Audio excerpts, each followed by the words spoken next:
Bonjour, je suis content de vous retrouver. J'espère que vous allez bien. Aujourd'hui, on parle de douleurs aux pieds. Je vous donne des informations, des conseils.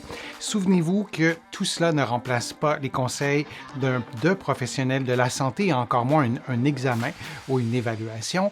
Vous devez adapter ces conseils à votre condition et certains pourraient ne pas convenir.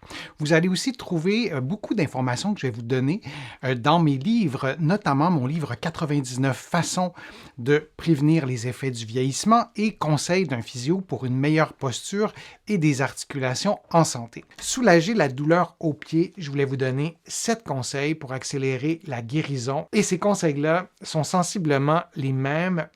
J'allais dire, peu importe le type de problème que vous avez, vous allez voir, je vous présente le premier, le repos. Donc, reposer votre pied, oui, mais le repos, ce n'est pas nécessairement l'inactivité. On veut peut-être diminuer la mise en charge, peut-être éviter de porter des chaussures, par exemple, qui sont plus stressantes, mais le repos, au sens large du terme, c'est un élément vraiment important pour pouvoir guérir une douleur, une blessure au pied, parce que on doit marcher, on n'a pas le choix. Dans certains cas, on va proposer à la personne de ne pas mettre de poids, de marcher avec des béquilles. C'est vraiment la dernière des options quand on fait ça, à moins d'avoir une fracture, à moins d'avoir une indication précise. Là. Mais si on fait abstraction des fractures et des entorses très, très sévères, c'est rare qu'on va demander à la personne de ne pas mettre du poids parce que ça change complètement la démarche et ça génère parfois d'autres problèmes. Et quand on remet le poids, parfois c'est encore plus difficile. Revoir ses activités. Alors, revoir ses activités, on imagine quelqu'un comme le garçon à gauche qui travaille dans un restaurant de toute évidence ou dans un bar, peu importe, qui travaille en position debout. Donc, revoir ses activités professionnelles. Parfois, on a besoin d'un arrêt de travail parce que en travaillant, en étant serveur dans un restaurant, c'est peut-être impossible que le corps puisse guérir puisqu'il se reblesserait constamment. Nos activités sportives, si on fait une activité debout, là aussi c'est intéressant de revoir ces activités, de diminuer la fréquence de l'activité, de peut-être changer la technique aussi de cette activité sportive et modifier aussi nos activités quotidiennes lorsqu'on est à la maison, par exemple, peut-être de moins marcher, peut-être de marcher avec des chaussures pour protéger son pied, par exemple, le temps que cette douleur au pied guérisse, de bien choisir ses chaussures. Je vous ai présenté une vidéo sur comment choisir ses chaussures, une bonne façon d'opter pour une stratégie intéressante, c'est d'avoir plusieurs types de chaussures, si c'est possible pour vous de ne pas toujours avoir la même paire de chaussures, des chaussures confortables, mais de bien choisir ses chaussures dans un contexte de douleur au pied. Parfois, la chaussure, elle n'est pas la cause du problème, mais parfois la chaussure est la cause du fait que ça ne guérit pas, ça entretient le problème. Alors, de ne jamais oublier cet aspect-là, de faire des automassages. On n'a pas intuitivement le réflexe, l'automatisme de faire des automassages lorsqu'on a une douleur au pied, même si on ne s'en rend pas compte, nos muscles se tendent. Et lorsqu'on traite des patients qui ont des douleurs au pied, lorsqu'on fait des automassages, prenons le terme automassage, il y a d'autres termes plus techniques, plus précis que automassage, mais parlons d'automassage, et la personne va vraiment sentir que son pied se déploie différemment après avoir fait l'automassage. Les muscles ne sont pas sollicités de la même façon non plus. Alors, c'est une stratégie thérapeutique qui est vraiment intéressante.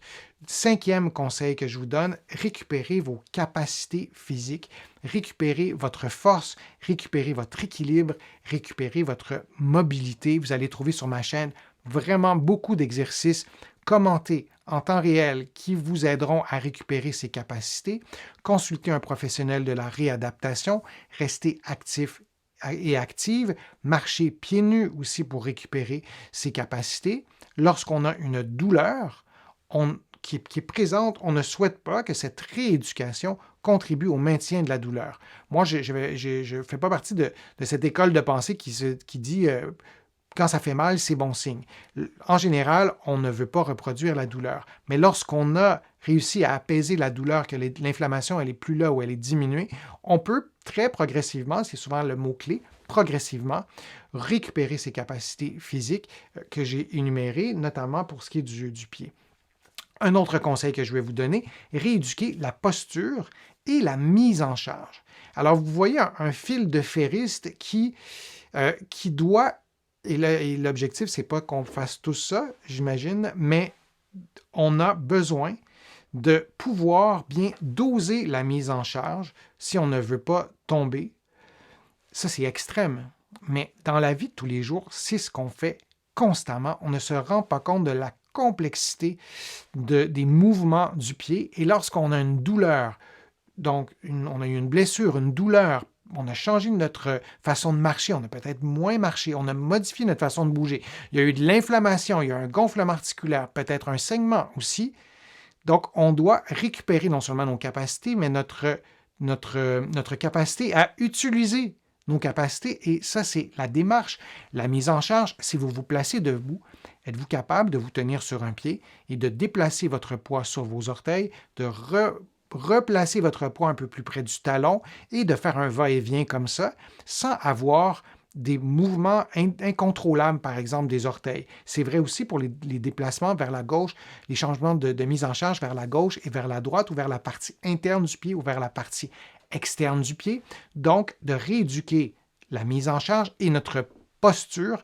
Parfois, les douleurs aux pieds proviennent d'une mauvaise posture, d'une posture inadéquate, parce qu'on a une perte de mobilité au bassin et au bas du dos. On va déplacer le poids sur l'avant-pied, par exemple, ou sur le talon, peu importe, et on va augmenter les pressions à des endroits précis du pied et on va causer de la douleur en raison d'un problème postural, d'une raideur au bassin, par exemple. Alors, on peut très bien comprendre que de mettre une orthèse en dessous de ça, ça ne réglera pas le problème.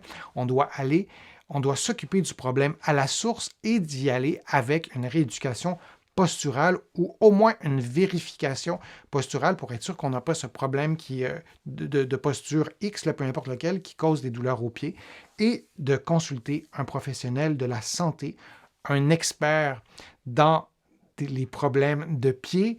Et là, comme je vous le dis souvent, il y a vraiment une longue liste de titres professionnels.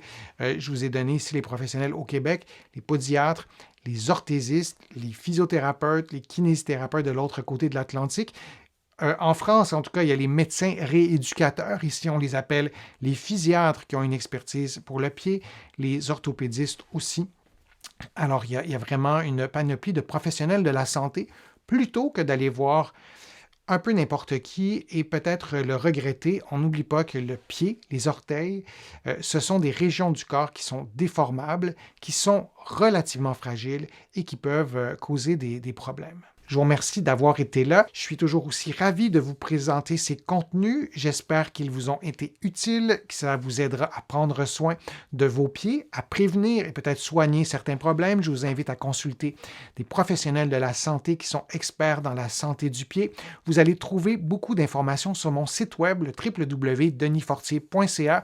Vous pouvez vous abonner gratuitement, notamment à l'infolettre, et vous allez trouver aussi beaucoup d'informations dans mes livres que vous pouvez trouver en librairie partout au Canada et au Québec, bien sûr, et vous allez pouvoir aussi les trouver de l'autre côté de l'Atlantique. Je vais vous mettre le lien dans la description de la vidéo pour que vous puissiez les commander. Mes livres sont notamment disponibles à la Librairie du Québec à Paris, en personne. Vous pouvez aussi les commander sur le web. Je vous remercie beaucoup de votre attention et à une prochaine vidéo, à un prochain direct. À bientôt.